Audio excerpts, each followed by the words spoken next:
ਸਤਿ ਸ਼੍ਰੀ ਅਕਾਲ। ਤੁਸੀਂ ਦੇਖ ਰਹੇ ਹੋ ਪੰਜਾਬ ਮੇਲ ਯੂਐਸਏ ਟੀਵੀ ਖਬਰਾਂ ਦੇ ਇਸ ਬੁਲੇਟਿਨ 'ਚ ਤੁਹਾਡਾ ਸਵਾਗਤ ਹੈ। ਨਿਗਾਹ ਮਾਰਦੇ ਹਾਂ ਚੋਣਵੀਆਂ ਖਬਰਾਂ ਤੇ। ਅਮਰੀਕਾ 'ਚ ਦੋਸਤ ਨੂੰ 에ਅਰਪੋਰਟ ਤੇ ਛੱਡ ਕੇ ਘਰ ਪਰਤ ਰਹੇ ਭਾਰਤੀ ਸਾਫਟਵੇਅਰ ਇੰਜੀਨੀਅਰ ਦੀ ਗੋਲੀ ਮਾਰ ਕੇ ਹੱਤਿਆ। ਬਾਈਡਨ ਪ੍ਰਸ਼ਾਸਨ ਨੇ ਸਿਗਰਟ ਨੋਸ਼ੀ ਨੂੰ ਸੀਮਿਤ ਕਰਨ ਲਈ ਬਣਾਈ ਵਿਸ਼ੇਸ਼ ਯੋਜਨਾ। 에ਅਰ ਕੈਨੇਡਾ ਦੇ ਵੱਲੋਂ ਵੈਨਕੂਵਰ ਦਿੱਲੀ ਫਲਾਈਟ ਮੁੜ ਸ਼ੁਰੂ ਕਰਨ ਦਾ ਐਲਾਨ। ਕੈਨੇਡਾ ਦੀ ਧੀਮੀ ਇਮੀਗ੍ਰੇਸ਼ਨ ਪ੍ਰਕਿਰਿਆ 'ਚ ਉਲਝੇ 7 ਲੱਖ ਭਾਰਤੀ। ਅਮਰੀਕਾ ਬੱਚਿਆਂ ਦੇ ਕੋਵਿਡ ਵੈਕਸੀਨ ਲਾਉਣ ਦੀ ਸ਼ੁਰੂਆਤ ਕਰਨ ਵਾਲਾ ਪਹਿਲਾ ਦੇਸ਼ ਬਣਿਆ। ਬਾਈਡਨ ਵਾਂਗ ਮੈਂ ਗਿੱਟੇ ਨਹੀਂ ਤੁੜਵਾਉਣੇ, ਟਰੰਪ ਅਮਰੀਕਾ ਦੇ ਰਾਸ਼ਟਰਪਤੀ ਜੋ ਬਾਈਡਨ ਤੇ ਸਾਈਕਲ ਚਲਾਉਣ ਅਤੇ ਡਿੱਗਣ ਦਾ ਮਾਰਿਆ ਤਾਨਾ। ਰੋਬ ਐਲੀਮੈਂਟਰੀ ਸਕੂਲ ਵਿੱਚ ਪਿਛਲੇ ਮਹੀਨੇ ਹੋਈ ਗੋਲੀਬਾਰੀ ਦੀ ਘਟਨਾ ਨੂੰ ਲੈ ਕੇ ਮਾਪਿਆਂ ਨੇ ਕੀਤੀ ਪੁਲਿਸ ਮੁਖੀ ਨੂੰ ਬਰਖਾਸਤ ਕਰਨ ਦੀ ਮੰਗ। ਤੇ ਹੁਣ ਖਬਰਾਂ ਵਿਸਤਾਰ ਦੇ ਨਾਲ।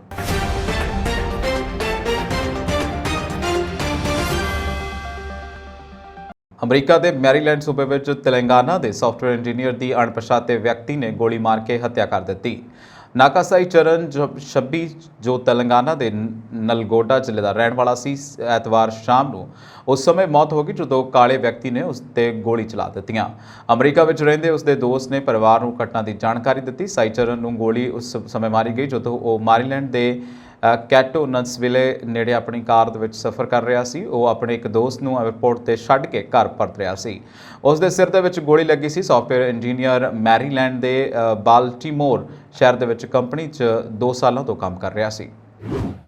ਅਮਰੀਕਾ ਵਿੱਚ ਬਾਈਡਨ ਪ੍ਰਸ਼ਾਸਨ ਨਸ਼ੀਲੇ ਉਤਪਾਦਾਂ ਦੀ ਲੱਤ ਨੂੰ ਘਟਾਉਣ ਦੇ ਲਈ ਸਿਗਰਟਾਂ ਦੇ ਵਿੱਚ ਨਿਕੋਟੀਨ ਦੀ ਮਾਤਰਾ ਨੂੰ ਸੀਮਿਤ ਕਰਨ ਦੀ ਯੋਜਨਾ ਬਣਾ ਰਹੀ ਹੈ। ਫੈਡਰਲ ਡਰੱਗ ਐਡਮਿਨਿਸਟ੍ਰੇਸ਼ਨ ਨੇ ਮੰਗਲਵਾਰ ਨੂੰ ਇੱਕ ਪ੍ਰੈਸ ਰਿਲੀਜ਼ ਦੇ ਵਿੱਚ ਜਾਣਕਾਰੀ ਦਿੱਤੀ। ਬਿਆਨ ਦੇ ਵਿੱਚ ਕਿਹਾ ਗਿਆ ਕਿ ਅੱਜ ਬਾਈਡਨ ਹੈਰਿਸ ਪ੍ਰਸ਼ਾਸਨ ਨੇ ਸੰਭਾਵੀ ਭਵਿੱਖੀ ਰੈਗੂਲੇਟਰੀ ਕਾਰਵਾਈਆਂ ਲਈ ਯੋਜਨਾਵਾਂ ਪ੍ਰਕਾਸ਼ਿਤ ਕੀਤੀਆਂ, ਜਿਸ ਵਿੱਚ USA food and drug administration ਦੀ ਪ੍ਰਸਤਾਵਿਤ ਉਤਪਾਦ ਮਿਆਰ ਵਿਕਸਿਤ ਕਰਨ ਦੀਆਂ ਯੋਜਨਾਵਾਂ ਸ਼ਾਮਲ ਹਨ, ਜੋ ਸਿਗਰਟ ਅਤੇ ਕੁਝ ਹੋਰ ਖਤਰਨਾਕ ਤੰਬਾਕੂ ਉਤਪਾਦਾਂ ਦੀ ਲੱਤ ਘਟਾਉਣ ਦੇ ਲਈ ਨਿਕੋਟੀਨ ਪੱਧਰ ਸਥਾਪਿਤ ਕਰੇਗੀ। FDA ਦੇ ਕਮਿਸ਼ਨਰ ਰਾਬਰਟ ਲੋਰਿੰਗ ਨੇ ਰਿਲੀਜ਼ ਦੇ ਵਿੱਚ ਕਿਹਾ ਕਿ ਨਿਕੋਟੀਨ ਦੇ ਪੱਧਰ ਨੂੰ ਘੱਟ ਨਸ਼ਾਖੋਰੀ ਜਾਂ ਗੈਰ ਨਸ਼ਾਹੀਣ ਪੱਧਰ ਤੱਕ ਘਟਾਉਣ ਦੇ ਨਾਲ ਮੌਜੂਦਾ ਨਸ਼ਾ ਕਰਨ ਵਾਲਿਆਂ ਨੂੰ ਸਿਗਰਟ ਛੱਡਣ ਅਤੇ ਆਉਣ ਵਾਲੀਆਂ ਪੀੜ੍ਹੀਆਂ ਦੇ ਵਿੱਚ ਨਸ਼ਾ ਕਰਨ ਦੀ ਸੰਭਾਵਨਾ ਨੂੰ ਘਟਾਉਣ ਦੇ ਵਿੱਚ ਮਦਦ ਮਿਲੇਗੀ।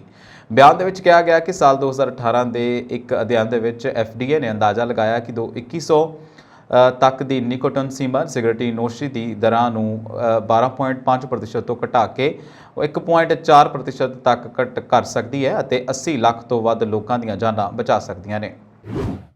에ਅਰ ਕੈਨੇਡਾ ਦੇ ਵੱਲੋਂ ਵੈਨਕੂਵਰ ਤੋਂ ਦਿੱਲੀ ਫਲਾਈਟ ਮੁੜ ਸ਼ੁਰੂ ਕਰਨ ਦਾ ਐਲਾਨ ਕੀਤਾ ਗਿਆ, ਜੋ ਰੂਸ ਵੱਲੋਂ ਯੂਕਰੇਨ ਉੱਪਰ ਹਮਲੇ ਮਗਰੋਂ ਬੰਦ ਕਰ ਦਿੱਤੀ ਗਈ ਸੀ। ਦੂਜੇ ਪਾਸੇ ਟੋਰਾਂਟੋ ਤੋਂ ਮੁੰਬਈ ਤੱਕ ਸੀਜ਼ਨਲ ਫਲਾਈਟਸ ਦੀ ਵੀ ਚਲਾਈਆਂ ਜਾਣਗੀਆਂ, ਜਿਸ ਨਾਲ ਕੈਨੇਡਾ ਵਾਸਤੇ ਭਾਰਤੀਆਂ ਨੂੰ ਬੇਹੱਦ ਫਾਇਦਾ ਹੋਵੇਗਾ। 에ਅਰ ਕੈਨੇਡਾ ਦੇ ਵੱਲੋਂ 2022-23 ਦੀ ਸਮਾਂ ਸਾਰਣੀ ਦਾ ਐਲਾਨ ਕਰਦਿਆਂ ਦੱਸਿਆ ਗਿਆ ਕਿ 1 ਅਕਤੂਬਰ ਤੋਂ ਵੈਨਕੂਵਰ ਦਿੱਲੀ ਫਲਾਈਟ ਮੁੜ ਸ਼ੁਰੂ ਹੋ ਰਹੀ ਹੈ। 에ਅਰ ਕੈਨੇਡਾ ਦੇ ਨੈਟਵਰਕ ਪਲੈਨਿੰਗ ਅਤੇ ਰੈਵਨਿਊ ਮੈਨੇਜਮੈਂਟ ਵਿਭਾਗ ਦੇ ਸੀਨੀਅਰ ਵਾਈਸ ਪ੍ਰੈਜ਼ੀਡੈਂਟ ਮਾਰਕ ਗਲਾਰੋਡੋ ਨੇ ਦੱਸਿਆ ਕਿ ਸਾਊਥ ਈਸਟ ਏਸ਼ੀਆ ਵਾਸਤੇ ਪਹਿਲੀ ਨਾਨ ਸਟਾਪ ਫਲਾਈਟ ਦਾ ਐਲਾਨ ਕਰਦਿਆਂ ਖੁਸ਼ੀ ਹੋ ਰਹੀ ਹੈ। ਕੈਨੇਡਾ 'ਚ ਇਮੀਗ੍ਰੇਸ਼ਨ ਅਰਜ਼ੀਆਂ ਦਾ ਬੈਕਲੌਗ 24 ਲੱਖ ਤੋਂ ਟੱਪ ਚੁੱਕਾ ਹੈ। ਇਹਨਾਂ ਵਿੱਚ 7 ਲੱਖ ਭਾਰਤੀ ਸ਼ਾਮਲ ਨੇ, ਜਿਹੜੇ ਲੰਬੇ ਸਮੇਂ ਤੋਂ ਲਾਈਨ ਦੇ ਵਿੱਚ ਲੱਗੇ ਹੋਏ ਨੇ ਅਤੇ ਉਡੀਕ ਕਰ ਰਹੇ ਨੇ ਕਿ ਉਹਨਾਂ ਦੀ ਕਾਗਜ਼ੀ ਪ੍ਰਕਿਰਿਆ ਕਦੋਂ ਮੁਕੰਮਲ ਹੋਵੇਗੀ। ਕਰੋਨਾ ਮਹਾਮਾਰੀ ਦੀ ਸ਼ੁਰੂਆਤ ਤੋਂ ਲੈ ਕੇ ਇਮੀਗ੍ਰੇਸ਼ਨ ਅਰਜ਼ੀਆਂ ਦਾ ਭੰਡਾਰ ਲਗਾਤਾਰ ਜਾ ਰਿਹਾ ਹੈ। ਵੱਡੇ ਕਾਰੋਬਾਰੀਆਂ ਤੋਂ ਲੈ ਕੇ ਆਮ ਸੈਲਾਨੀਆਂ ਤੱਕ ਇੱਕ ਲੰਬਾ ਕੈਨੇਡੀਅਨ ਇਮੀਗ੍ਰੇਸ਼ਨ ਅਤੇ ਵੀਜ਼ਾ ਬੈਕਲੌਗ ਬਹੁਤ ਸਾਰੇ ਲੋਕਾਂ ਨੂੰ ਕੈਨੇਡਾ ਦੀ ਯਾਤਰਾ ਕਰਨ ਤੋਂ ਰੋਕ ਰਿਹਾ ਹੈ। ਇਸ ਕਾਰਨ ਦੇਸ਼ ਨੂੰ ਸੈਰ ਸਪਾਟਾ ਖੇਤਰ ਰਾਹੀਂ ਹੋਣ ਵਾਲੀ ਆਮਦਨੀ ਦਾ ਵੀ ਨੁਕਸਾਨ ਝੱਲਣਾ ਪੈ ਰਿਹਾ ਹੈ। ਬਹੁਤ ਸਾਰੇ ਲੋਕ ਇਮੀਗ੍ਰੇਸ਼ਨ ਅਰਜ਼ੀਆਂ ਅਤੇ ਵੀਜ਼ਾ ਪ੍ਰਕਿਰਿਆ ਦੇ ਮੁਕੰਮਲ ਹੋਣ ਦੀ ਉਡੀਕ ਕਰ ਰਹੇ ਨੇ, ਜਿਨ੍ਹਾਂ ਦੇ ਵਿੱਚ ਲੱਖਾਂ ਦੀ ਗਿਣਤੀ ਦੇ ਵਿੱਚ ਭਾਰਤੀ ਸ਼ਾਮਲ ਨੇ। ਇਸੇ ਤਰ੍ਹਾਂ ਦਿੱਲੀ ਦੇ ਫਾਈਨੈਂਸ਼ੀਅਲ ਐਡਵਾਈਜ਼ਰ ਗੌਰਵ ਨੇ ਕੈਨੇਡਾ 'ਚ ਆਪਣੇ ਇੱਕ ਪਰਿਵਾਰ ਵਿਆਹ ਸਮਾਗਮ ਦੇ ਵਿੱਚ ਸ਼ਾਮਲ ਹੋਣ ਲਈ ਵਿਜ਼ਟਰ ਵੀਜ਼ਾ ਲਈ ਅਪਲਾਈ ਕੀਤਾ ਸੀ। ਇਸ ਦੇ ਲਈ ਉਸਨੇ ਬੀਤੇ ਦਸੰਬਰ ਮਹੀਨੇ ਦੇ ਵਿੱਚ ਅਰਜ਼ੀ ਜਮ੍ਹਾਂ ਕਰਵਾ ਦਿੱਤੀ ਸੀ, ਜਿਸ ਦੀ ਹੁਣ ਤੱਕ ਪੜਤਾਲ ਪ੍ਰਕਿਰਿਆ ਮੁਕੰਮਲ ਨਹੀਂ ਹੋਈ। ਇਸ ਤੋਂ ਇਲਾਵਾ ਸਾਬਕਾ F1 ਡਰਾਈਵਰ ਕਰੁਣ ਚੰਦੋਕ ਨੇ ਇਸ ਹਫ਼ਤੇ ਦੇ ਅੰਤ ਵਿੱਚ ਮੌਂਟਰੀਅਲ PC ਲਈ ਕੈਨੇਡਾ ਜਾਣਾ ਸੀ। ਉਸ ਦੇ 10 ਸਾਲਾਂ ਦੇ ਵਿਜ਼ਟਰ ਵੀਜ਼ੇ ਦੀ ਮਿਆਦ ਪਿਛਲੇ ਸਾਲ ਦਸੰਬਰ ਦੇ ਵਿੱਚ ਖਤਮ ਹੋਈ ਸੀ, ਜਿਸ ਨੇ ਨਵੀਨੀਕਰਨ ਲਈ ਉਸਨੇ ਕਈ ਮਹੀਨੇ ਪਹਿਲਾਂ ਅਰਜ਼ੀ ਦੇ ਦਿੱਤੀ ਸੀ, ਪਰ ਹੁਣ ਤੱਕ ਉਸ ਦੀ ਕਾਗਜ਼ੀ ਕਾਰਵਾਈ ਮੁਕੰਮਲ ਨਹੀਂ ਹੋਈ। ਅਮਰੀਕਾ ਦੇ ਰਾਸ਼ਟਰਪਤੀ ਤੇ ਫਸਟ ਲੇਡੀ ਜਿਲ ਬਾਈਡਨ ਨੇ 5 ਸਾਲਾਂ ਤੋਂ ਘੱਟ ਉਮਰ ਦੇ ਬੱਚਿਆਂ ਨੂੰ ਕੋਵਿਡ-19 ਤੋਂ ਬਚਾਅ ਦੇ ਲਈ ਵੈਕਸੀਨ ਲਗਾਉਣ ਦੀ ਸ਼ੁਰੂਆਤ ਕਰਨ ਮੌਕੇ ਵਾਸ਼ਿੰਗਟਨ DC ਦੇ ਵਿੱਚ ਇੱਕ ਕਲੀਨਿਕ ਦਾ ਦੌਰਾ ਕੀਤਾ ਅਤੇ ਉਹਨਾਂ ਨੇ ਕੁਝ ਸਮਾਂ ਬੱਚਿਆਂ ਦੇ ਨਾਲ ਬਿਤਾਇਆ। US centre for disease control and prevention ਵੱਲੋਂ ਹਰੀ ਝੰਡੀ ਮਿਲਣ ਉਪਰੰਤ ਅਮਰੀਕਾ ਦੇ ਵਿੱਚ ਬੱਚਿਆਂ ਦੇ ਟੀਕੇ ਲਗਾਉਣ ਦਾ ਕੰਮ ਸ਼ੁਰੂ ਹੋ ਗਿਆ। ਪੂਰੇ ਦੇਸ਼ ਦੇ ਵਿੱਚ 1.70 ਕਰੋੜ ਬੱਚੇ ਟੀਕਾਕਰਨ ਦੇ ਯੋਗ ਨੇ। ਰਾਸ਼ਟਰਪਤੀ ਨੇ ਡੀਸੀ ਹੈਲਥ ਕੋਵਿਡ-19 ਸੈਂਟਰ ਵਿਖੇ ਮਾਪਿਆਂ ਨੂੰ ਕਿਹਾ ਕਿ ਵਿਸ਼ਵ ਭਰ ਦੇ ਵਿੱਚ ਸਾਡਾ ਪਹਿਲਾ ਦੇਸ਼ ਹੈ ਜਿਸ ਨੇ ਬੱਚਿਆਂ ਨੂੰ ਵੈਕਸੀਨ ਲਗਾਉਣ ਦੀ ਸ਼ੁਰੂਆਤ ਕੀਤੀ ਹੈ। ਰਾਸ਼ਟਰਪਤੀ ਨੇ ਇੱਕ ਛੋਟੀ ਬੱਚੀ ਦੇ ਨਾਲ ਗੱਲਬਾਤ ਕਰਦਿਆਂ ਕਿਹਾ ਕਿ ਆਪਾਂ ਕੋਵਿਡ ਵਾਇਰਸ ਖਤਮ ਕਰਨ ਜਾ ਰਹੇ ਹਾਂ, ਹੁਣ ਤੁਸੀਂ ਜਿੱਥੇ ਜਾਣਾ ਚਾਹੋ ਜਾ ਸਕੋਗੇ। ਸਾਬਕਾ ਰਾਸ਼ਟਰਪਤੀ ਡੋਨਾਲਡ ਟਰੰਪ ਨੇ ਅਮਰੀਕਾ ਦੇ ਰਾਸ਼ਟਰਪਤੀ ਜੋ ਬਾਈਡਨ ਤੇ ਸਾਈਕਲ ਚਲਾਉਣ ਅਤੇ ਡਿੱਗਣ ਦਾ ਤਾਂਡਾ ਮਾਰਿਆ ਹੈ। ਟਰੰਪ ਨੇ ਜੋ ਬਾਈਡਨ ਦੇ ਠੀਕ ਹੋਣ ਦੀ ਉਮੀਦ ਜਤਾਉਂਦੇ ਹੋਏ ਕਿਹਾ, ਮੈਂ ਕਦੇ ਵੀ ਸਾਈਕਲ ਨਹੀਂ ਚਲਾਵਾਂਗਾ। ਟਰੰਪ ਨੇ ਜੋ ਬਾਈਡਨ ਦਾ ਨਾਮ ਲਏ ਬਿਨਾਂ ਚੁਟਕੀ ਲਈ। ਮੈਨੂੰ ਉਮੀਦ ਹੈ ਕਿ ਉਹ ਠੀਕ ਹਨ ਕਿਉਂਕਿ ਜਿਵੇਂ ਕਿ ਤੁਸੀਂ ਜਾਣਦੇ ਹੋ ਆਪਣੀ ਸਾਈਕਲ ਤੋਂ ਡਿੱਗ ਗਏ ਨੇ। ਮੈਂ ਅੱਜ ਤੁਹਾਡੇ ਨਾਲ ਵਾਅਦਾ ਕਰਦਾ ਹਾਂ ਕਿ ਮੈਂ ਕਦੇ ਵੀ ਸਾਈਕਲ ਦੀ ਸਵਾਰੀ ਨਹੀਂ ਕਰਾਂਗਾ।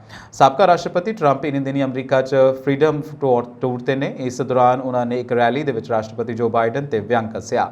ਤੁਹਾਨੂੰ ਦੱਸ ਦਈਏ ਕਿ ਰਾਸ਼ਟਰਪਤੀ ਚੋਣ ਦੇ ਵਿੱਚ ਹਾਰ ਤੋਂ ਬਾਅਦ ਟਰੰਪ ਨੇ ਪਿਛਲੇ ਸਾਲ ਯੂਐਸ ਕੈਪੀਟਲ ਦੇ ਵਿੱਚ ਵੱਡੇ ਹੰਗਾਮੇ ਦਰਮਿਆਨ ਵਾਈਟ ਹਾਊਸ ਛੱਡ ਦਿੱਤਾ ਸੀ। ਉਹ ਆਪਣੀ ਹਾਰ ਤੋਂ ਬਾਅਦ ਜੋ ਬਾਈਡਨ ਦੇ ਹਮਲਾਵਰ ਰਿਹਾ।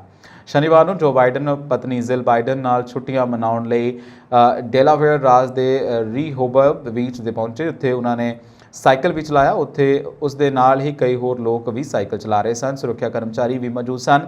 ਸਾਈਕਲ ਚਲਾਉਂਦੇ ਸਮੇਂ ਜਿਵੇਂ ਹੀ ਉਹ ਇੱਕ ਜਗ੍ਹਾ ਰੁਕਿਆ ਤਾਂ ਉਸ ਦਾ ਪੈਰ ਪੈਂਡਲ ਵਿੱਚ ਫਸ ਗਿਆ ਤੇ ਉਹ ਠੋਕਰ ਖਾ ਕੇ ਡਿੱਗ ਗਿਆ।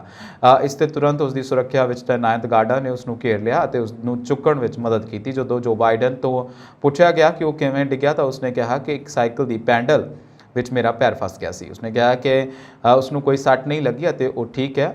79 ਸਾਲਾ ਜੋ ਬਾਈਡਨ ਵੀ ਪਿਛਲੇ ਮਹੀਨੇ ਅਮਰੀਕੀ ਹਵਾਈ ਸੈਨਾ ਦੇ ਜਹਾਜ਼ 에ਅਰਫੋਰਸ 1 ਦੀਆਂ ਪੌੜੀਆਂ ਤੋਂ ਠੋਕਰ ਖਾ ਗਿਆ ਸੀ। ਪਿਛਲੇ ਸਾਲ ਅਟਲਾਂਟਾ ਵਿੱਚ ਵੀ ਅਜਿਹੀ ਹੀ ਇੱਕ ਘਟਨਾ ਵਾਪਰੀ ਸੀ ਜਦੋਂ ਜੋ ਬਾਈਡਨ ਜਹਾਜ਼ ਦੀਆਂ ਪੌੜੀਆਂ ਤੋਂ ਠੋਕਰ ਖਾ ਕੇ ਡਿੱਗ ਗਏ ਸੀ। ਉਵਾਲਦੇ ਟੈਕਸਾਸ ਦੇ ਸਕੂਲ ਬੋਰਡ ਦੀ ਹੋਈ ਮੀਟਿੰਗ ਦੇ ਵਿੱਚ ਰੋਬ ਐਲੀਮੈਂਟਰੀ ਸਕੂਲ ਦੇ ਵਿੱਚ ਪਿਛਲੇ ਮਹੀਨੇ ਹੋਈ ਗੋਲੀਬਾਰੀ ਦੀ ਘਟਨਾ ਨੂੰ ਲੈ ਕੇ ਸਥਾਨਕ ਅਧਿਕਾਰੀਆਂ ਪ੍ਰਤੀ ਗੁੱਸੇ ਤੇ ਬੇਵੱਸੀ ਵੇਖਣ ਨੂੰ ਮਿਲੀ ਹੈ। ਮੀਟਿੰਗ ਦੌਰਾਨ ਉਦਾਸੀ ਦਾ ਮਾਹੌਲ ਬਣਿਆ ਰਿਹਾ। ਮੀਟਿੰਗ ਦੇ ਵਿੱਚ ਗੋਲੀਬਾਰੀ ਦਾ ਸ਼ਿਕਾਰ ਬਣੇ ਬੱਚਿਆਂ ਦੇ ਮਾਪੇ ਤੇ ਸਥਾਨਕ ਵਾਸੀਆਂ ਦੇ ਵਿੱਚੋਂ 8 ਲੋਕਾਂ ਨੇ ਸੰਬੋਧਨ ਕੀਤਾ। ਮਾਪਿਆਂ ਨੇ ਸਕੂਲ ਦੇ ਵਿੱਚ ਸੁਰੱਖਿਆ ਦੀ ਘਾਟ ਦਾ ਜ਼ਿਕਰ ਕਰਦਿਆਂ ਮੰਗ ਕੀਤੀ ਕਿ ਉਵਾਲਦੇ ਸਕੂਲ ਵਿੱਚ ਸਕੂਲ ਡਿਸਟ੍ਰਿਕਟ ਪੁਲਿਸ ਮੁਖੀ ਪੈਡਰੋ ਪੇਟੇ ਔਰ ਰੈਡੋ ਨੂਡ ਨੂੰ ਬਰਖਾਸਤ ਕੀਤਾ ਜਾਵੇ। ਗੋਲੀਬਾਰੀ ਦੇ ਵਿੱਚ ਮਾਰੇ ਗਏ ਬੱਚੇ ਅਲੀਥੀਆ ਰਾਮੀਰੇਜ਼ ਤੇ ਪਿਤਾ ਰਿਆਨ ਰਾਮੀਰੇਜ਼ ਦੀ ਤੇ ਹੋਰ ਮਾਪਿਆਂ ਨੇ ਮੀਟਿੰਗ ਨੂੰ ਸੰਬੋਧਨ ਕਰਦਿਆਂ ਕਿਹਾ ਕਿ ਅਸੀਂ ਸਾਰੇ ਜਾਣਦੇ ਹਾਂ ਕਿ ਗੋਲੀਬਾਰੀ ਮੌਕੇ ਵੱਡੀ ਗਿਣਤੀ ਦੇ ਵਿੱਚ ਪੁਲਿਸ ਅਧਿਕਾਰੀ ਮੌਕੇ ਉੱਪਰ ਪੁੱਜੇ ਸਨ, ਪਰੰਤੂ ਉਹਨਾਂ ਨੇ ਸਥਿਤੀ ਨੂੰ ਠੀਕ ਢੰਗ ਦੇ ਨਾਲ ਨਹੀਂ ਨਜਿੱਠਿਆ। ਮਾਪਿਆਂ ਨੇ ਕਿਹਾ ਕਿ ਸਥਿਤੀ ਨੂੰ ਠੀਕ ਢੰਗ ਨਾਲ ਨਜਿੱਠਣ ਲਈ ਜ਼ਿੰਮੇਵਾਰੀ ਤੈਅ ਕੀਤੀ ਜਾਣੀ ਚਾਹੀਦੀ ਹੈ ਤੇ ਜ਼ਿੰਮੇਵਾਰ ਅਧਿਕਾਰੀ ਵਿਰੁੱਧ ਕਾਰਵਾਈ ਹੋਣੀ ਚਾਹੀਦੀ ਹੈ। ਰੋਬ ਐਲੀਮੈਂਟਰੀ ਸਕੂਲ ਦੇ ਵਿੱਚ ਤਕਰੀਬਨ 1 ਮਹੀਨਾ ਪਹਿਲਾਂ ਹੋਈ ਗੋਲੀਬਾਰੀ ਦੇ ਵਿੱਚ 19 ਬੱਚੇ ਤੇ 2 ਅਧਿਆਪਕ ਮਾਰੇ ਗਏ ਸਨ। ਪੰਜਾਬ ਵਿਜੀਲੈਂਸ ਬਿਊਰੋ ਵੱਲੋਂ ਸੋਮਵਾਰ ਨੂੰ ਰਿਸ਼ਵਤ ਮਾਮਲੇ ਦੇ ਵਿੱਚ ਗ੍ਰਿਫਤਾਰ ਕੀਤੇ ਗਏ ਸੀਨੀਅਰ ਪੰਜਾਬ ਦੇ ਆਈਐਸ ਅਧਿਕਾਰੀ ਸੰਜੇ ਪੋਪਲੀ ਖਿਲਾਫ ਇੱਕ ਹੋਰ ਮਾਮਲਾ ਦਰਜ ਕਰ ਲਿਆ ਗਿਆ ਹੈ। ਦਰਅਸਲ ਆਈਐਸ ਅਧਿਕਾਰੀ ਦੇ ਚੰਡੀਗੜ੍ਹ ਸਥਿਤ ਘਰ ਦੀ ਤਲਾਸ਼ੀ ਦੌਰਾਨ ਦਰਜਨ ਭਰ ਤੋਂ ਵੀ ਜ਼ਿਆਦਾ ਵੱਖ-ਵੱਖ ਤਰ੍ਹਾਂ ਦੇ ਕਾਰਤੂਸ ਬਰਾਮਦ ਹੋਏ ਨੇ। ਕਿਹਾ ਜਾ ਰਿਹਾ ਹੈ ਕਿ ਆਈਐਸ ਅਧਿਕਾਰੀ ਇਸ ਸੰਬੰਧੀ ਕੋਈ ਦਸਤਾਵੇਜ਼ ਵੀ ਨਹੀਂ ਦਿਖਾ ਰਹੇ, ਜਿਸ ਤੋਂ ਬਾਅਦ ਚੰਡੀਗੜ੍ਹ ਪੁਲਿਸ ਨੇ ਥਾਣਾ ਸੈਕਟਰ 11 ਨੂੰ ਮਾਮਲਾ ਦਰਜ ਕਰਨ ਦੇ ਲਈ ਸੂਚਿਤ ਕੀਤਾ ਗਿਆ।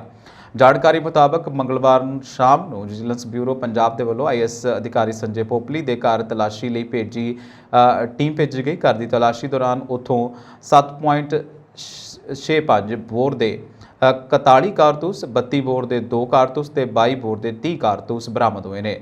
ਸੂਤਰਾਂ ਮੁਤਾਬਕ ਵਿਜੀਲੈਂਸ ਟੀਮ ਦੇ ਵੱਲੋਂ ਉਕਤ ਬਰਾਮਦਗੀ ਸੰਬੰਧੀ ਆਈਐਸ ਸੰਜੇ ਪੋਪਲੀ ਤੋਂ ਪੁੱਛਗਿੱਛ ਕੀਤੀ ਗਈ ਹੈ, ਪਰ ਉਹਨਾਂ ਬਾਰੇ ਕੋਈ ਦਸਤਾਵੇਜ਼ ਨਹੀਂ ਦਿਖਾ ਸਕੇ।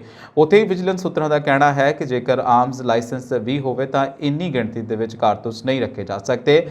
ਜਾਣਕਾਰੀ ਮੁਤਾਬਕ ਚੰਡੀਗੜ੍ਹ ਪੁਲਿਸ ਦੇ ਸਟੇਸ਼ਨ ਸੈਕਟਰ 11 ਨੂੰ ਆਈਐਸ ਸੰਜੇ ਪੋਪਲੀ ਖਿਲਾਫ ਉਕਤ ਬਰਾਮਦਗੀ ਸੰਬੰਧੀ ਆਰਮਜ਼ ਐਕਟ ਦੀਆਂ ਧਾਰਾਵਾਂ ਤਹਿਤ ਕੇਸ ਦਰਜ ਕਰਨ ਦੇ ਲਈ ਵਿਜੀਲੈਂਸ ਬਿਊਰੋ ਦੀ ਟੀਮ ਵੱਲੋਂ ਸੂਚਿਤ ਕੀਤਾ ਗਿਆ ਹੈ। ਬਠਿੰਡਾ ਜੇਲ੍ਹ ਦੇ ਵਿੱਚ ਬੰਦ ਗੈਂਗਸਟਰਾਂ ਦੇ ਵੱਲੋਂ ਲਗਾਤਾਰ ਸੋਸ਼ਲ ਮੀਡੀਆ ਦਾ ਇਸਤੇਮਾਲ ਕੀਤਾ ਜਾ ਰਿਹਾ, ਜਿਸ ਨੂੰ ਲੈ ਕੇ ਜੇਲ੍ਹ ਪ੍ਰਸ਼ਾਸਨ ਤੇ ਸਵਾਲੀਆ ਨਿਸ਼ਾਨ ਵੀ ਲੱਗਣੇ ਸ਼ੁਰੂ ਹੋ ਗਏ ਨੇ। ਬਠਿੰਡਾ ਦੀ ਹਾਈ ਸਿਕਿਉਰਿਟੀ ਜੇਲ੍ਹ ਦੇ ਵਿੱਚ ਬੰਦ ਗੈਂਗਸਟਰ ਸਾਰਜ ਸੰਧੂ ਦੇ ਵੱਲੋਂ 19 ਜੂਨ ਨੂੰ ਆਪਣੇ ਇੰਸਟਾਗ੍ਰਾਮ ਅਕਾਊਂਟ ਤੇ ਕੁਝ ਤਸਵੀਰਾਂ ਅਪਲੋਡ ਕੀਤੀਆਂ ਗਈਆਂ ਸਨ। ਜੇਲ੍ਹ ਸੁਪਰਡੈਂਟ ਭੁਪਿੰਦਰ ਸਿੰਘ ਨੇ ਪੁਲਿਸ ਦੇ ਕੋਲ ਦਰਜ ਕਾਰਵਾਈ शिकायत ਵਿੱਚ ਦੱਸਿਆ ਕਿ ਮੁਲਜ਼ਮ ਸੰਗੀਨ ਮਾਮਲਿਆਂ ਦੇ ਵਿੱਚ ਕੇਂਦਰੀ ਜੇਲ੍ਹ ਦੇ ਵਿੱਚ ਬੰਦ ਹੈ। ਪੜਤਾਲ ਕਰਨ ਤੇ ਪਤਾ ਲੱਗਾ ਕਿ ਮੁਲਜ਼ਮ ਨੇ ਕਿਸੇ ਤਰ੍ਹਾਂ 19 ਜੂਨ ਨੂੰ ਆਪਣੇ ਅਕਾਊਂਟ ਤੇ ਕੁਝ ਤਸਵੀਰਾਂ ਅਪਲੋਡ ਕੀਤੀਆਂ ਨੇ। ਇਸ ਨਾਲ ਉਹ ਨਸ਼ਾ ਜਾਂ ਫਿਰ ਫਿਰੌਤੀ ਆਦਿ ਦੀਆਂ ਗਤੀਵਿਧੀਆਂ ਨੂੰ ਅੰਜਾਮ ਦੇ ਸਕਦਾ ਹੈ।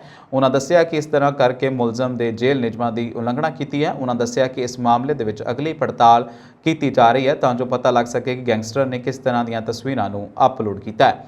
ਪੁਲਿਸ ਨੇ ਸ਼ਿਕਾਇਤ ਦੇ ਆਧਾਰ ਤੇ ਗੈਂਗਸਟਰ ਖਿਲਾਫ ਮਾਮਲਾ ਦਰਜ ਕਰਕੇ ਅਗਲੀ ਕਾਰਵਾਈ ਸ਼ੁਰੂ ਕਰ ਦਿੱਤੀ ਹੈ। ਸੋਸ਼ਲ ਮੀਡੀਆ ਤੇ ਬੀਤੇ ਦਿਨੀ ਕੁਝ ਤਸਵੀਰਾਂ ਵਾਇਰਲ ਹੋ ਰਹੀਆਂ ਨੇ ਜਿਨ੍ਹਾਂ ਵਿੱਚ ਸਿੱਧੂ ਮੂਸੇਵਾਲਾ ਦਾ ਨਾਂ ਹਾਲੀਵੁੱਡ ਵਾਕ ਆਫ ਫੇਮ 'ਚ ਲੱਗਾ ਨਜ਼ਰ ਆ ਰਿਹਾ ਹੈ। ਦੱਸਦੇ ਹੈ ਕਿ ਇਹ ਅਧਿਕਾਰੀ ਤੌਰ ਤੇ Hollywood walk of fame the team ਵੱਲੋਂ ਨਹੀਂ ਲਗਾਇਆ ਗਿਆ, ਸਗੋਂ ਸਿੱਧੂ ਦੇ ਇੱਕ ਪ੍ਰਸ਼ੰਸਕ ਦੇ ਪੈਸੇ ਦੇ ਕੇ ਅਸਥਾਈ ਤੌਰ ਤੇ ਲਗਵਾਇਆ ਹੈ। ਤਸਵੀਰਾਂ ਵਿੱਚ ਜੋ ਸ਼ਖਸ ਨਜ਼ਰ ਆ ਰਿਹਾ ਹੈ ਉਸ ਦਾ ਨਾਮ ਮਨੀ ਸਿੱਧੂ ਹੈ, ਜੋ ਸਿੱਧੂ ਮੂਸੇਵਾਲੇ ਦਾ ਫੈਨ ਹੈ। ਮਨੀ ਸਿੱਧੂ ਨੇ ਹੀ ਪੈਸੇ ਦੇ ਕੇ ਅਸਥਾਈ ਤੌਰ ਤੇ ਸਿੱਧੂ ਮੂਸੇਵਾਲੇ ਦਾ ਨਾਂ ਹਾਲੀਵੁੱਡ ਵਾਕ ਆਫ ਫੇਮ 'ਚ ਲਗਵਾਇਆ ਹੈ। ਇਸ ਸੰਬੰਧੀ ਇੱਕ ਪੋਸਟ ਵੀ ਸਾਹਮਣੇ ਆਈ ਹੈ। ਇਸ ਪੋਸਟ ਦੇ ਵਿੱਚ ਲਿਖਿਆ ਹੈ, ਕੁਝ ਲੋਕਾਂ 'ਚ ਇਸ ਨੂੰ ਲੈ ਕੇ ਪਰੇਸ਼ਾਨੀ ਬਣੀ ਹੋਈ ਹੈ ਕਿ ਜੋ ਸਿੱਧੂ ਮੂਸੇਵਾਲੇ ਦਾ ਨਾਂ ਹਾਲੀਵੁੱਡ ਵਾਕ ਆਫ ਫੇਮ 'ਚ ਲੱਗਾ ਹੈ ਉਹ ਅਸਲ ਹੈ ਜਾਂ ਫੋਟੋਸ਼ਾਪ ਹੈ। ਇਹ ਅਸਲੀ ਹੈ ਪਰ ਸਿੱਧੂ ਮੂਸੇਵਾਲੇ ਦਾ ਨਾਂ ਇਸੇ ਥੇ ਅਧਿਕਾਰਿਤ ਤੌਰ ਤੇ ਨਹੀਂ ਲਗਾਇਆ ਗਿਆ।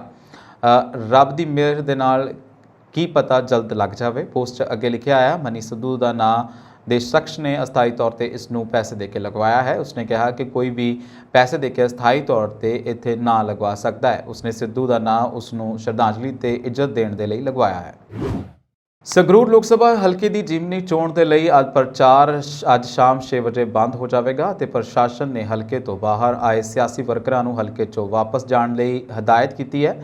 ਵਧੀਕ ਜ਼ਿਲ੍ਹਾ ਮੈਜਿਸਟ੍ਰੇਟ ਅਨਮੋਲ ਸਿੰਘ ਧਾਲੀਵਾਲ ਨੇ ਦੱਸਿਆ ਕਿ ਆਦਰਸ਼ ਚੋਣ ਜ਼ਾਬਤੇ ਤਹਿਤ ਕੀਤੀ ਗਈ ਕਾਨੂੰਨ ਵਿਵਸਥਾ ਨੂੰ ਧਿਆਨ 'ਚ ਰੱਖਦੇ ਹੋਏ ਹਲਕੇ 'ਚ ਧਾਰਾ 144 ਤਹਿਤ ਹੁਕਮ ਜਾਰੀ ਕਰ ਦਿੱਤੇ ਗਏ ਨੇ ਅਤੇ ਲੋਕ ਸਭਾ ਹਲਕਾ ਸੰਗਰੂਰ ਦੀ 23 ਜੂਨ ਨੂੰ ਹੋਣ ਜਾ ਰਹੀ ਜਿਮਨੀ ਚੋਣ ਲਈ ਪ੍ਰਚਾਰ ਅੱਜ ਤੋਂ ਬੰਦ ਹੋ ਗਿਆ ਹੈ। ਉਹਨਾਂ ਕਿਹਾ ਕਿ ਹੁਣ ਇਲਾਕੇ 'ਚ ਕਿਸੇ ਵੀ ਤਰ੍ਹਾਂ ਦਾ ਕੋਈ ਚੋਣ ਜਾਂ ਰੈਲੀ ਪ੍ਰਚਾਰ ਨਹੀਂ ਕੀਤਾ ਜਾ ਸਕਦਾ। ਉਹਨਾਂ ਕਿਹਾ ਕਿ ਜਿਮਨੀ ਚੋਣ ਦੇ ਲਈ ਪ੍ਰਚਾਰ ਵਾਸਤੇ ਬਾਹਰੀ ਹਲਕਿਆਂ ਤੇ ਇਲਾਕਿਆਂ ਤੋਂ ਆਏ ਵੱਖ-ਵੱਖ ਪਾਰਟੀਆਂ ਦੇ ਵਰਕਰਾਂ ਨੂੰ ਸੰਗਰੂਰ ਲੋਕ ਸਭਾ ਹਲਕੇ 'ਚੋਂ ਅੱਜ ਸ਼ਾਮ 6 ਵਜੇ ਤੱਕ ਵਾਪਸ ਚਲੇ ਜਾਣ ਦੀ ਹਦਾਇਤ ਕੀਤੀ ਗਈ ਹੈ। ਉਹਨਾਂ ਕਿਹਾ ਕਿ ਚੋਣ ਪ੍ਰਚਾਰ ਦੀ ਮਿਆਦ ਖਤਮ ਹੋਣ ਤੋਂ ਬਾਅਦ ਵੀ ਜੇਕਰ ਬਾਹਰੋਂ ਆਏ ਵਿਅਕਤੀ ਹਲਕੇ ਦੇ ਵਿੱਚ ਮੌਜੂਦ ਰਹਿੰਦੇ ਨੇ ਤਾਂ ਇਸ ਦੇ ਨਾਲ ਆਜ਼ਾਦ ਤੇ ਨਿਰਪੱਖ ਚੋਣਾਂ ਕਰਵਾਉਣ ਦਾ ਅਮਲ ਪ੍ਰਭਾਵਿਤ ਹੋ ਸਕਦਾ ਹੈ। ਵਧੀਕ ਜ਼ਿਲ੍ਹਾ ਮੈਜਿਸਟ੍ਰੇਟ ਨੇ ਆਪਣੇ ਹੁਕਮਾਂ 'ਚ ਕਿਹਾ ਕਿ ਜੇਕਰ ਕੋਈ ਵੀ ਵਿਅਕਤੀ ਪ੍ਰਸ਼ਾਸਨ ਦੇ ਇਹਨਾਂ ਹੁਕਮਾਂ ਦੀ ਉਲੰਘਣਾ ਕਰਦਾ ਹੈ ਤਾਂ ਉਸ ਵਿਰੁੱਧ ਕਾਨੂੰਨ ਅਨੁਸਾਰ ਬਣਦੀ ਕਾਰਵਾਈ ਅਮਲ ਦੇ ਵਿੱਚ ਲਿਆਂਦੀ ਜਾਵੇਗੀ। ਇਹ ਹੁਕਮ 27 ਜੂਨ ਤੱਕ ਲਾਗੂ ਰਹਿਣਗੇ। ਇਸ ਤੋਂ ਪਹਿਲਾਂ ਰਿਟਰਨਿੰਗ ਆਫੀਸਰ ਜਤਿੰਦਰ ਜ਼ੋਰਵਾਲ ਨੇ ਕਿਹਾ ਕਿ ਹਲਕੇ 'ਚ 15,69,240 ਵੋਟਰ ਨੇ ਜਿਨ੍ਹਾਂ ਦੇ ਵਿੱਚੋਂ 8,30,056 ਪੁਰਸ਼ ਅਤੇ 7,39,140 ਮਹਿਲਾਵਾਂ ਤੇ 44 ਕਿੰਨਰ ਨੇ। ਜ਼ਿਕਰਯੋਗ ਹੈ ਕਿ ਸੰਗਰੂਰ ਲੋਕ ਸਭਾ ਹਲਕੇ ਦੀ ਜ਼ਿਮਨੀ ਚੋਣ ਲਈ ਕੁੱਲ 16 ਉਮੀਦਵਾਰ ਚੋਣ ਮੈਦਾਨ ਦੇ ਵਿੱਚ ਨੇ। ਇਹਨਾਂ ਦੇ ਵਿੱਚੋਂ ਪ੍ਰਮੁੱਖ ਸਿਆਸੀ ਧਿਰਾਂ ਦੇ ਵਿੱਚ ਆਪ ਦੇ ਉਮੀਦਵਾਰ ਗੁਰਮੇਲ ਸਿੰਘ ਘਰਾਚੋ, ਸ਼੍ਰੋਮਣੀ ਅਕਾਲੀ ਦਲ ਅੰਮ੍ਰਿਤਸਰ ਦੇ ਸਿਮਰਨਜੀਤ ਸਿੰਘ ਮਾਨ, ਕਾਂਗਰਸ ਪਾਰਟੀ ਦੇ ਦਲਵੀਰ ਸਿੰਘ ਗੋਲਡੀ, ਸ਼੍ਰੋਮਣੀ ਅਕਾਲੀ ਦਲ ਦੀ ਬੀਬੀ ਕਮਲਦੀਪ ਕੌਰ ਅਤੇ ਭਾਜਪਾ ਦੇ ਕੇਵਲ ਸਿੰਘ ਢਿੱਲੋਂ ਸ਼ਾਮਲ ਨੇ। ਵੋਟਾਂ ਸਵੇਰੇ 8 ਵਜੇ ਤੋਂ 6 ਵਜੇ ਤੱਕ ਹੋ ਪੈਣਗੀਆਂ। ਵੋਟਾਂ ਦੀ ਗਿਣਤੀ 26 ਜੂਨ ਨੂੰ ਹੋਵੇਗੀ। ਜ਼ਿਕਰਯੋਗ ਹੈ ਕਿ ਭਗਵੰਤ ਮਾਨ ਦੇ ਧੂਰੀ ਤੋਂ ਵਿਧਾਨ ਸਭਾ ਚੋਣਾਂ ਜਿੱਤਣ ਮਗਰੋਂ ਇਹ ਲੋਕ ਸਭਾ ਸੀਟ ਖਾਲੀ ਹੋਈ ਸੀ। ਪੰਜਾਬ ਦੇ ਮੁੱਖ ਮੰਤਰੀ ਭਗਵੰਤ ਮਾਨ ਨੇ ਸੰਗਰੂਰ ਜ਼ਿਮਨੀ ਚੋਣ ਲਈ ਆਪ ਦੇ ਉਮੀਦਵਾਰ ਸਰਪੰਚ ਗੁਰਮੇਲ ਸਿੰਘ ਘਰਾਚੋ ਦੇ ਹੱਕ ਵਿੱਚ ਵਿਧਾਨ ਸਭਾ ਹਲਕਾ ਧੂਰੀ ਦੇ ਵਿੱਚ ਰੋਡ ਸ਼ੋਅ ਕੀਤਾ। ਅੱਜ ਹਲਕੇ ਦੇ ਵੋਟਰਾਂ ਨੂੰ ਝਾੜੂ ਵਾਲਾ ਬਟਨ ਦੱਬਣ ਦੀ ਅਪੀਲ ਵੀ ਕੀਤੀ ਗਈ। ਇਸ ਮੌਕੇ ਭਗਵੰਤ ਮਾਨ ਨੇ ਲੋਕਾਂ ਨੂੰ ਦੱਸਿਆ ਕਿ ਆਪ ਸਰਕਾਰ ਨੇ ਸਿਰਫ 3 ਮਹੀਨਿਆਂ ਦੇ ਵਿੱਚ ਉਹ ਕੰਮ ਕੀਤੇ ਨੇ ਜਿਹੜੇ ਹੋਰਨਾਂ ਪਾਰਟੀਆਂ ਦੀਆਂ ਸਰਕਾਰਾਂ ਆਪਣੇ ਪੂਰੇ ਕਾਰਜਕਾਲ ਦੌਰਾਨ ਨਹੀਂ ਕਰ ਸਕਦੀਆਂ। ਉਹਨਾਂ ਕਿਹਾ ਕਿ ਰਿਸ਼ਵਤਖੋਰੀ ਬੰਦ ਹੋ ਗਈ ਹੈ ਅਤੇ ਭ੍ਰਿਸ਼ਟਾਚਾਰੀਆਂ ਨੂੰ ਜੇਲ੍ਹ ਦੇ ਵਿੱਚ ਸੁੱਟਿਆ ਜਾ ਰਿਹਾ। ਉਹਨਾਂ ਕਿਹਾ ਕਿ ਲੋਕਾਂ ਦੇ ਕਮਾਈ ਖਾਣ ਵਾਲੀਆਂ ਚਿੱਟ ਫੰਡ ਕੰਪਨੀਆਂ ਦੀਆਂ ਜਾਇਦਾਦਾਂ ਵੇਚ ਕੇ ਪੀੜਤ ਪਰਿਵਾਰਾਂ ਦਾ ਇੱਕ ਪੈਸਾ ਵਾਪਸ ਕਰ ਦਿੱਤਾ ਜਾਵੇਗਾ। ਉਹਨਾਂ ਕਿਹਾ ਕਿ ਲੋਕਾਂ ਨੇ ਉਹਨਾਂ ਨੂੰ ਸੰਸਦ ਮੈਂਬਰ ਤੋਂ ਮੁੱਖ ਮੰਤਰੀ ਬਣਾ ਕੇ ਹੋਰ ਵੱਡੀ ਜ਼ਿੰਮੇਵਾਰੀ ਸੌਂਪੀ ਹੈ। ਇਸੇ ਲਈ ਉਹਨਾਂ ਨੂੰ ਸੰਗਰੂਰ ਸੀਟ ਤੇ ਆਪਣੇ ਸਰਪੰਚ ਗੁਰਮੇਲ ਸਿੰਘ ਘਰਾਚੋ ਨੂੰ ਮੈਦਾਨ ਦੇ ਵਿੱਚ ਉਤਾਰਿਆ ਹੈ। ਉਹਨਾਂ ਕਿਹਾ ਕਿ 23 ਜੂਨ ਨੂੰ ਵੱਡੀ ਗਿਣਤੀ ਵੋਟਾਂ ਦੇ ਨਾਲ ਘਰਾਚੋ ਨੂੰ ਜਿਤਾ ਕੇ ਸੰਸਦ ਭੇਜਿਆ ਜਾਵੇ ਤਾਂ ਜੋ ਉਹ ਹਲਕੇ ਦੀ ਨੁਮਾਇੰਦਗੀ ਕਰਦੇ ਹੋਏ ਸਰਬਪੱਖੀ ਵਿਕਾਸ ਕਰਵਾ ਸਕਣ। ਮੁੱਖ ਮੰਤਰੀ ਭਗਵੰਤ ਸਿੰਘ ਮਾਨ ਨੇ ਅੱਜ ਚੋਣ ਪ੍ਰਚਾਰ ਦੇ ਆਖਰੀ ਦਿਨ ਲੋਕ ਸਭਾ ਹਲਕਾ ਸੰਗਰੂਰ ਤੋਂ ਆਪ ਉਮੀਦਵਾਰ ਗੁਰਮੇਲ ਸਿੰਘ ਘਰਾਚੋ ਦੇ ਹੱਕ ਦੇ ਵਿੱਚ ਆਪਣੇ ਹਲਕੇ ਦੇ 16 ਪਿੰਡਾਂ ਦੇ ਵਿੱਚ ਰੋਡ ਸ਼ੋਅ ਕਰਕੇ ਪਾਰਟੀ ਉਮੀਦਵਾਰਾਂ ਨੂੰ ਜਿਤਾਉਣ ਦਾ ਸੱਦਾ ਦਿੱਤਾ।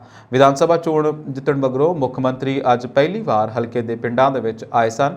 ਹਲਕਾ ਧੂਰੀ ਦੇ ਬਲਾਕ ਸ਼ੇਰਪੁਰ ਨਾਲ ਸੰਬੰਧਿਤ ਪਿੰਡ ਮੋਲੋਵਾਲ ਅਲਾਲ ਸਲੇਮਪੁਰ ਘਨੌਰੀ ਕਲਾਂ ਜਹਾਂਗੀਰ ਕਹੇਰੂ ਸਮੇਤ 16 ਪਿੰਡਾਂ ਦੇ ਵਿੱਚ ਪੁੱਜਿਆ ਰੋਡ ਸ਼ੋਅ ਪਿੰਡ ਪਲਵਾਨ ਤੋਂ ਹਲਕੇ ਦੇ ਵਿੱਚ ਦਾਖਲ ਹੋਇਆ। ਭਵਾਨੀਗੜ੍ਹ ਚੋਣ ਪ੍ਰਚਾਰ ਦੇ ਆਖਰੀ ਦਿਨ ਅੱਜ ਜਿੱਥੇ ਆਪ ਉਮੀਦਵਾਰ ਗੁਰਮੇਲ ਸਿੰਘ ਘਰਾਚੋ ਦੇ ਹੱਕ ਵਿੱਚ ਰੋਡ ਸ਼ੋਅ ਕੱਢਿਆ। ਮੁੱਖ ਮੰਤਰੀ ਭਗਵੰਤ ਮਾਨ ਨੇ ਕਿਹਾ ਕਿ ਪਾਰਟੀ ਵੱਲੋਂ ਖੜਾ ਕੀਤਾ ਉਮੀਦਵਾਰ ਗੁਰਮੇਲ ਸਿੰਘ ਪੜ੍ਹਿਆ ਲਿਖਿਆ ਤੇ ਨਿਧੜਕ ਹੈ ਆਗੂ ਹੈ ਤੇ ਉਸ ਨੂੰ ਜਿਤਾਇਆ ਜਾ ਸਕਦਾ ਹੈ।